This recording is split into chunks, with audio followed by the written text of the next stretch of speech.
Ben ritrovati gentili telespettatori con l'informazione su Canal Furlan. Sta tornando alla normalità nel comune di Rivignano Teor dopo la piena del fiume Taglio che ha esondato nella serata di ieri nella periferia est del capoluogo. Sott'acqua diversi quartieri e viabilità in tilt. Chiusa la provinciale che collega Flambro tra l'area artigianale e la frazione di Sivigliano per allagamento. Oltre 20 volontari che hanno operato fino alle 2 di questa notte per liberare scantinati e garage con l'ausilio di tutti i mezzi a disposizione. A visionare minuto per minuto l'evolversi della situazione anche il sindaco Mario Anzil e l'assessore Andrea Pertoldeo. Oltre 100 quintali di sabbia caricati nei sacchetti sono stati distribuiti per riparare le abitazioni da eventuali ritorni di piena. Una situazione critica che ha messo in luce come la locale protezione civile sia in grado di intervenire celermente nei luoghi colpiti dalle calamità. Anche le opere idrauliche realizzate, quelle in fase di completamento, hanno messo in risalto la loro utilità, che hanno ammortizzato in larga parte l'alluvione. Nelle prossime ore la prima stima dei danni, che porterà di certo alla richiesta di stato di calamità naturale. Purtroppo la situazione non pare migliorare, visto che lo Stella e il Taglio hanno già ripreso a esondare nella campagna, ma al momento tutto sotto controllo. Infine alle 3 di questa notte è transitata, senza lasciare per fortuna il segno, la piena del tagliamento alla Tisana, dove l'idrometro ha segnato quota 9 metri, ampiamente sotto il livello di guardia. Ci troviamo praticamente sul torrente Cormor, in via Cormor Basso, dove ieri si sono riscontrati forti disagi proprio a causa delle tante piogge. È intervenuta anche la protezione civile. Esatto, siamo stati costretti a chiamare la protezione civile perché c'è stato un momento critico fra le 3 e le 5 del pomeriggio dove l'acqua saliva progressivamente.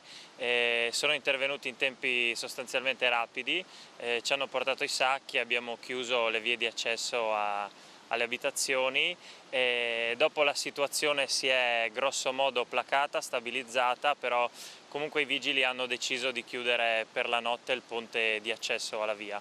E intanto sta continuando a piovere, ma uno dei fondamentali problemi che riscontriamo proprio qui sul territorio è la mancanza di pulizia dell'alveo. Sì, noi siamo sicuramente preoccupati per i giorni a venire, visto le previsioni meteo, però il problema comunque permane, perché negli anni il Cormor ha portato nel corso del suo alveo tutta una serie di detriti che di fatto hanno fatto alzare il letto del corso e sinceramente non capiamo perché continuiamo a scavare le montagne per fare la ghiaia quando i fiumi di fatto sono pieni.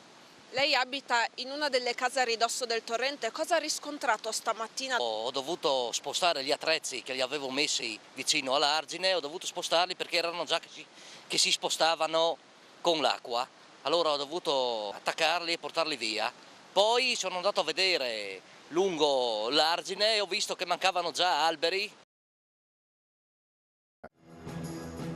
Giorni di pioggia, ancora problemi su Viale Trieste, dove letteralmente le vetrine vengono lavate dall'acqua al passaggio delle auto, ma non solo, anche le persone. Soprattutto le persone, perché si formano delle pozze talmente piene d'acqua, una macchina già a una velocità di 40-50 km all'ora proprio schizza acqua dappertutto.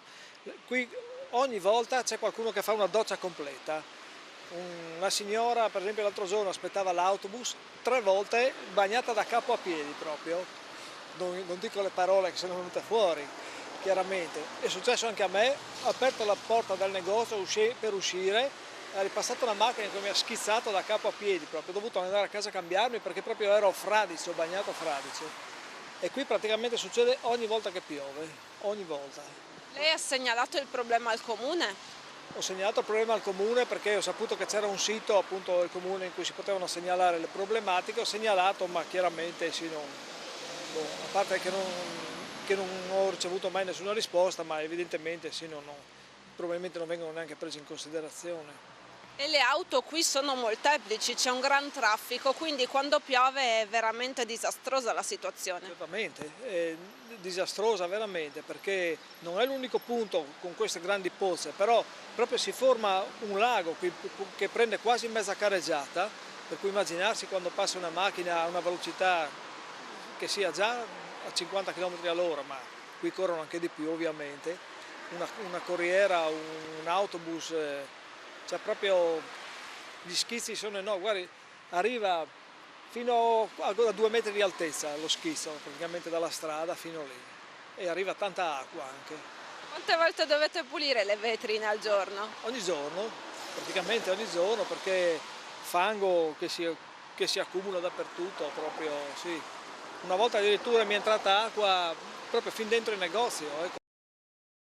Il gruppo mette a disposizione sulle 5 reti televisive spazi per la realizzazione di trasmissioni commerciali, politiche, culturali, sportive ed altro ancora, autogestite. Gli interessati potranno telefonare in orario d'ufficio al numero in sovraimpressione, un'occasione da non perdere. Il nostro gruppo Media Triveneto ricerca un coordinatore commerciale addetti alla vendita di pubblicità nelle regioni Friuli, Venezia Giulia e Veneto. In particolare le aree interessate sono Pordenone, Udine, Portogruaro, Trieste e Treviso. Interessati o interessate potranno telefonare in orario d'ufficio allo 0434 55 14 55, lasciando le proprie generalità e il numero di telefono per il colloquio preliminare. Si chiude qui, gentili telespettatori, la pagina informativa di Canal Furlan. Come sempre non cambiate canale, perché la nostra rete vi proporrà musica e tanto divertimento. Per quanto mi riguarda non resta che augurare a tutti voi un buon proseguimento di giornata con la nostra rete televisiva e, come si dice in questi casi, alla prossima.